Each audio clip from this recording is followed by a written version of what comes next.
Renungan kita pada hari ini saya beri judul Firman Tuhan sebagai pelita bagi hidup kita. Saudara-saudara, kita semua pasti pernah berada dalam situasi yang gelap. Baik secara fisik dalam hidup kita, maupun secara kejiwaan atau secara rohani. Saat kita berada dalam kegelapan, apa yang kita butuhkan? Tentu saja kita membutuhkan terang untuk menunjukkan jalan hidup kita atau menerangi kehidupan kita supaya kita tidak tersesat atau tidak tersandung. Nah, dalam hal ini firman Tuhan berperan sebagai terang dalam hidup kita. Renungan hari ini saya ambil dari Mazmur pasal 119 ayat 105 sampai dengan 128, kemudian dari 2 Samuel pasal 6 ayat 1 sampai 19, dan di dalam perjanjian baru diambil dari Kisah Para Rasul 7 ayat 17 sampai ayatnya yang ke-43. Di dalam Mazmur dikatakan bahwa firman Tuhan itu seperti pelita yang menerangi langkah-langkah kita dan seperti cahaya yang menunjukkan jalan kita.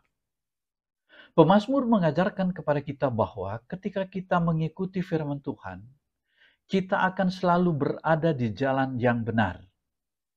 Firman Tuhan menuntun kita, memberikan kepada kita kebijaksanaan dalam mengambil keputusan dan menjaga kita dari bahaya yang mengancam. Kemudian di dalam 2 Samuel pasal 6 ayat 1 sampai dengan 19, di situ ditegaskan tentang ketaatan pada firman Tuhan. Nah, saudara-saudara, mengetahui firman Tuhan itu tidak cukup. Kita harus menaatinya. Di sini dikisahkan tentang Daud. Dalam kisah Daud, dia memindahkan tabut perjanjian. Kita melihat bahwa niat baik saja dari Daud tidak cukup. Daud ingin memindahkan tabut itu ke Yerusalem. Tapi ketika caranya tidak sesuai dengan perintah Tuhan, akibatnya adalah kematian. Dan di sini adalah kematian, dikisahkan tentang kematian Uza.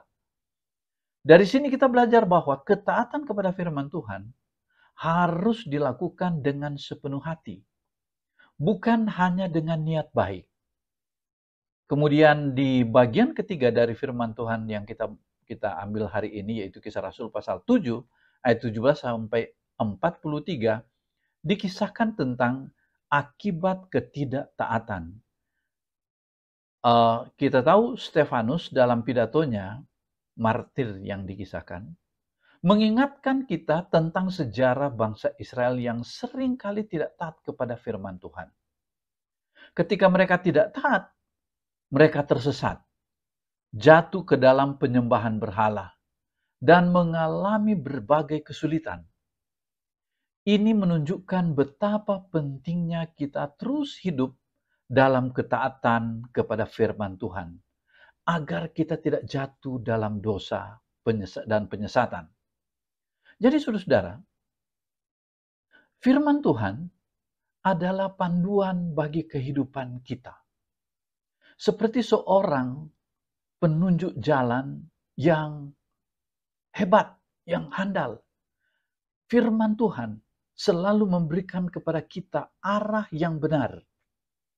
Tetapi firman itu tidak hanya bisa menuntun kita jika kita memilih untuk mentaatinya. Kita menjadikan firman Tuhan itu sebagai terang, sebagai pelita dalam setiap langkah kehidupan kita, agar hidup kita tidak selalu berada di jalan yang, agar hidup kita selalu berada di jalan yang benar dan diberkati oleh Tuhan. Nah, oleh karena itu saudara-saudara sekalian, mari kita mulai dari hal-hal kecil. Setiap hari kita dapat merenungkan firman Tuhan. Kita berdoa agar Tuhan membimbing kita dan berusaha untuk hidup sesuai dengan apa yang Dia ajarkan kepada kita. Ketika kita menghadapi pilihan atau tantangan dalam hidup ini, maka kita perlu ingat untuk bertanya, apakah ini sesuai dengan firman-Mu ya Tuhan? Dengan demikian, kita akan terus berjalan dalam terang.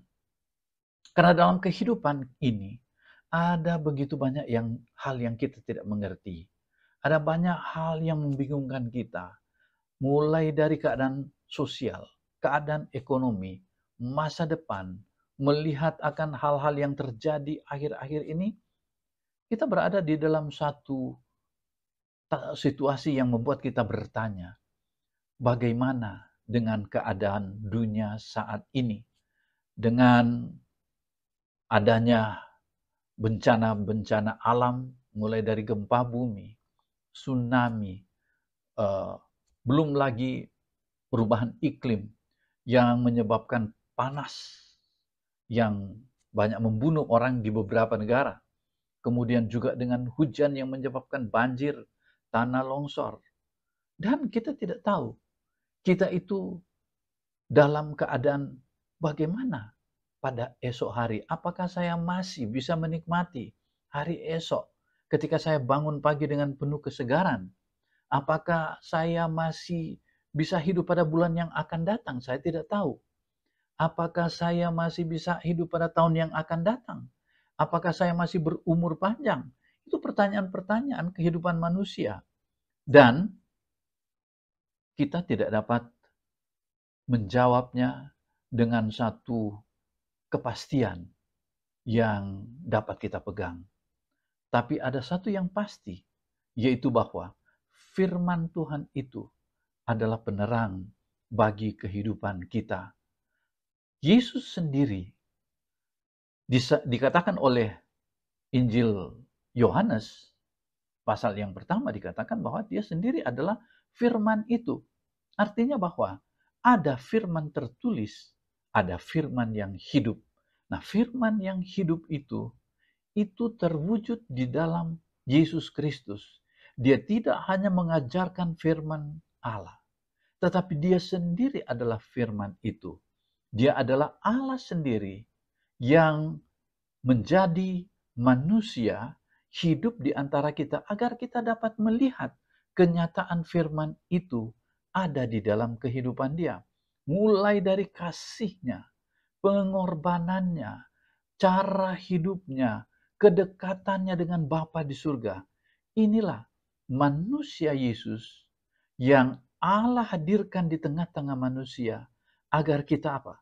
Dapat melihat inilah manusia yang Allah inginkan dalam kehidupan kita. Inilah tujuan Allah di dalam Dia menciptakan kita agar kita hidup untuk kemuliaan bagi Dia. Nah, bagaimana kita dapat memuliakan Dia? Kita tidak hanya baca, tapi kita melihat contoh kehidupan Yesus. Oleh karena itu, para saksi mata yang menyaksikan tentang kehidupan Yesus, itu para muridnya, para rasul, mengatakan bahwa di dalam Yesus itulah kepenuhan Allah terwujud. Atau dengan kata lain bahwa dia sendiri adalah Allah itu sendiri.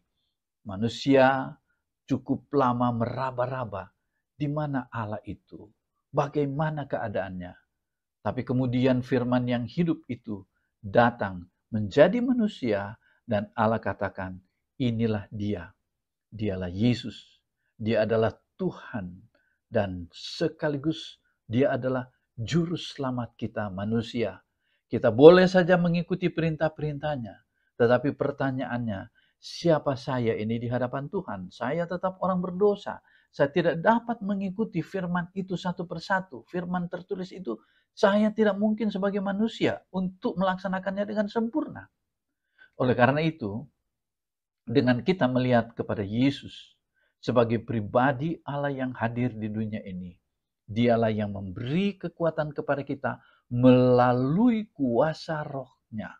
Roh-Nya itu adalah yang hadir dalam kehidupan kita, menyatu dengan kehidupan kita. Dialah yang memampukan kita untuk hidup dan dapat atau sanggup mentaati akan firman-Nya.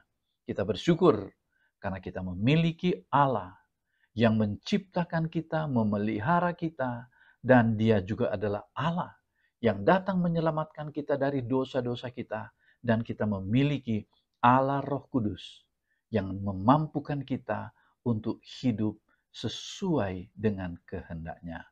Kiranya firman Tuhan hari ini dapat memberikan pemahaman kepada kita tentang hidup ini, sekaligus juga memampukan kita untuk hidup dan berkenan kepada-Nya. Amin.